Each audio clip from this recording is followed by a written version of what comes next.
Once again guys, welcome back to our YouTube channel. So dear, कैसे हैं आप लोग? आई होप आप लोग अच्छे होंगे एंड स्टडी चल रही होगी। डियर, आज हम बात करने वाले अपने environmental studies and disaster management की। जैसा कि जानते हैं, हमारा polytechnic third semester environmental studies and disaster management का जो कि सिलेबस चेंज हो चुका है। आई होप अभी तक आप लोगों ने पूरा कंप्लीट सिलेबस कर लिया होगा। अगर नहीं किए हैं तो प्लीज़ जाकर मेरे डिस्क्रिप्शन में देखिए, लिंक है, आप पूरा वीडियो वॉच कर सकते हैं। यदि वीडियो को वॉच करने का आपके पास टाइम नहीं है तो मेरी महामैराथन क्लास को जरूर ज्वाइन कीजिए। उसको देखने के बाद लगभग 1.5 से 2 घंटे का वो लेक्चर है, जिसको देखने के बाद आपको कहीं ना कहीं से बहुत ज़्यादा बेनिफिट मिलने वाला है। तो चलिए बात कर लेते हैं कि किस तरह के क्वेश्चन आते हैं। देखिए, इन्वायरमेंटल स्टडीज़ और डिजास्टर मैनेजमेंट काफ़ी ज़्यादा टफ नहीं है, ये कह सकते हैं ईजी है, लेकिन हम ये कह सकते हैं कि बिना पढ़े हम किसी चीज़ को नहीं समझ सकते। लिखने में समस्याएं और बाधा उत्पन्न होगी, लेकिन हमारी सलाह मानिए तो आप एक बार पेपर को जरूर देख लीजिए। इस वीडियो को काफ़ी ज़्यादा शेयर कीजिए क्योंकि ये बहुत ज़्यादा ज़रूरी है। देखिए, इन्वायरमेंटल स्टडीज़ ज़्यादा लोग ये समझते हैं कि बहुत ईजी है, मैं भी यही समझता हूँ ईजी है, लेकिन हाँ, यदि आप पढ़े नहीं रहेंगे,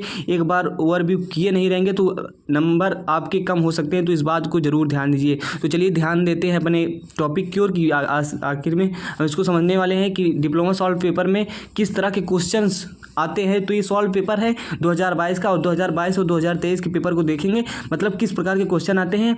ये सॉल्व पेपर है, लेकिन इससे हमसे क्या लेना देना, क्वेश्चन में आया था, क्वेश्चन किस तरह के आते हैं, तो उसकी बात कर लेते हैं। तो प्लीज़ वीडियो में कंटिन्यू बने रहिएगा।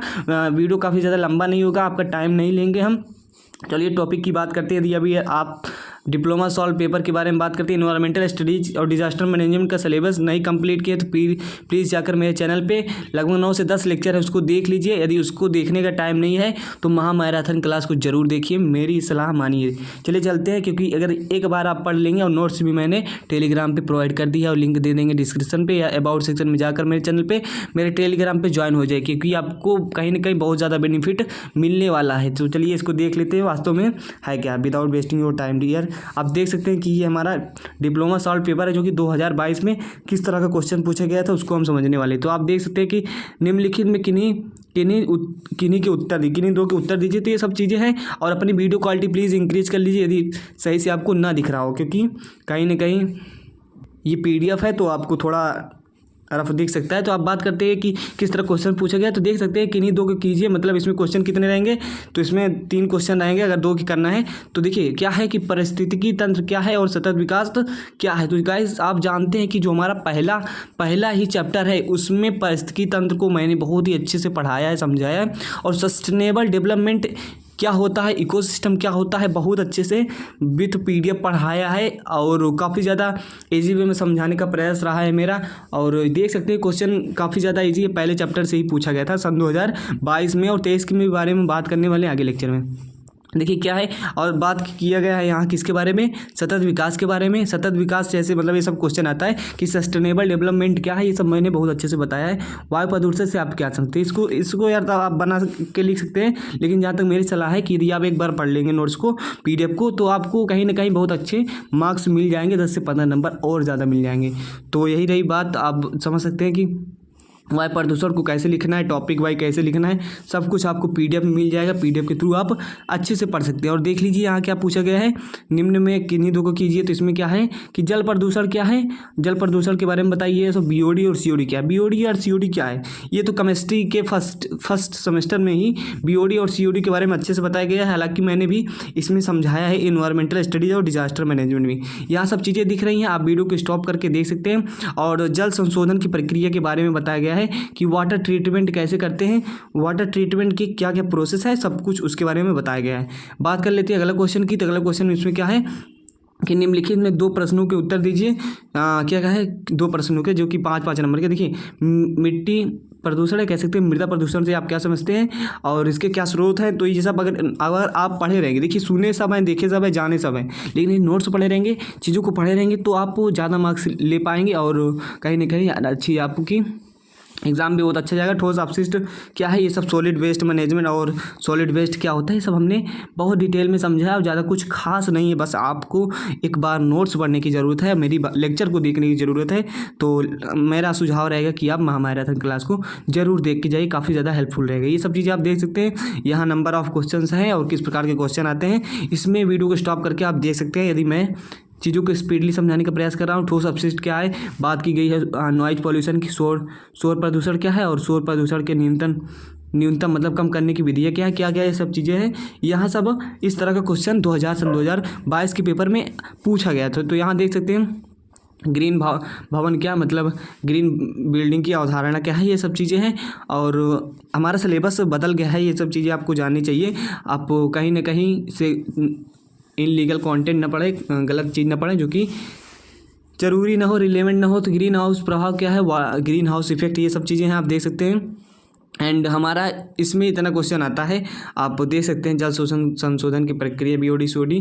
तो इसको आराम से आप स्टॉप करके पढ़ भी सकते हैं। हेडिंग क्या लिखी है, किस तरह का क्वेश्चन है 2022 में, आप देख लिए कि किस तरह का क्वेश्चन आया था डियर। आई होप आपको समझ में आ गया हो। तो अगर अब मेरे चैनल पर आप नए हैं तो प्लीज़ यार चैनल को सब्सक्राइब कर लीजिए, क्योंकि कहीं ना कहीं मैं भी आप लोगों के लिए बहुत मेहनत कर रहा हूँ। PDF निकालता हूँ, PDF को समझाता हूँ, उसको ओवरव्यू कराता हूँ, तो मेरे भी एनर्जी लॉस होती है। तो प्लीज़ चैनल को सब्सक्राइब कर लीजिए और अपने दोस्तों को भी बताइए। देखिए अब बात करते हैं हम विदाउट वेस्टिंग टाइम 2023 में किस तरह की चीज़ें पूछी गई थी, इसमें डिप्लोमा सॉल्व पेपर में दिया गया है।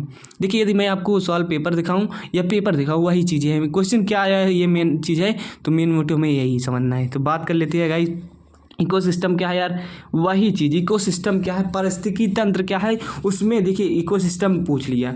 और इसमें क्या पूछा था, इसमें पूछा था हमारा पारिस्थितिकी तंत्र। यहाँ इंग्लिश में लिखा वही हिंदी में। तो मतलब कहीं ना कहीं हमेशा रिलेवेंट ही पूछता है, मतलब कहीं ना कहीं चीज़ों को हमें इंग्लिश और हिंदी में भी पूछ सकता है। तो ये सब चीज़ें हैं।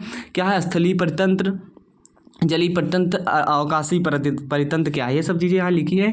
तो परितंत्र क्या होता है, पहली बात तो ये जान लीजिए।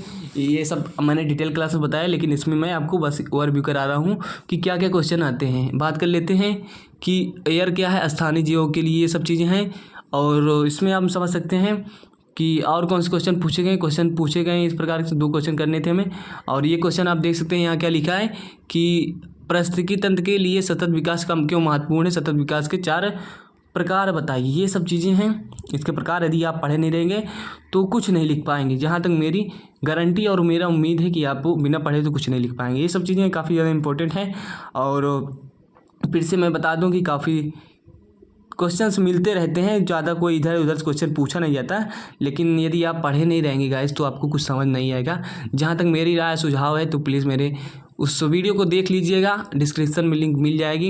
एंड आप देख सकते हैं, यदि PDF चाहिए तो प्लीज़ कमेंट कीजिएगा, आपको PDF भी टेलीग्राम पे ये वाला भी मैं प्रोवाइड कराने का प्रयास करूँगा। 2021 का भी ओवरव्यू कर सकते हैं थोड़े ही समय में। देखिए रिन्यूएबल और नॉन रिन्यूएबल मतलब नवीकरणीय और अनवीकरणीय या गैर नवीकरणीय। तो देखिए हिंदी इंग्लिश का भी कहीं ना कहीं एक सिस्टम बना है, पूछ लेता है इंग्लिश में भी direct to direct. Okay, Hindi language में भी इंग्लिश को डाल देता है। और पर्यावरण प्रोटेक्शन, बचाव, ये सब चीज़ें आप दिख रही होंगी आपकी स्क्रीन पे, यही सब चीज़ें मैं बता रहा हूँ। तो यहाँ आप देख सकते हैं इजी वे में। ओके, क्लियर हो रहा होगा जल प्रदूषण क्या है। तो आई होप आपको सब चीज़ क्लियर हो रही होंगी। BOD COD में अंतर भी पूछ लेता है, तो सब कुछ आपको क्लियर हो गया होगा। ग्लोबल वार्मिंग क्या है, ये सब एक बार PDF के थ्रू आप पढ़ेंगे, नहीं पढ़ेंगे तो पछताएंगे, जहाँ तक मेरी उम्मीद है। तो प्लीज़ पढ़ लीजिएगा, और अच्छे नंबर चाहिए तो पढ़ना तो पड़ेगा ही। सो मिलते हैं नेक्स्ट वीडियो में, तब तक के लिए बाय बाय, टेक केयर। और चैनल पे नए हैं तो प्लीज़ चैनल को सब्सक्राइब कर लीजिए, और संभव हो सके तो अपने दोस्तों के साथ और ग्रुप में भी शेयर कर दिए, क्योंकि मैं आपके लोगों के लिए बहुत मेहनत कर रहा हूँ। देखिए ये सब PDF है, PDF चाहिए तो प्लीज़ कमेंट कीजिएगा, कमेंट करेंगे उसका रिप्लाई ज़रूर जाएगा। तो मिलते हैं नेक्स्ट वीडियो में, तब तक के लिए बाय बाय, ओके।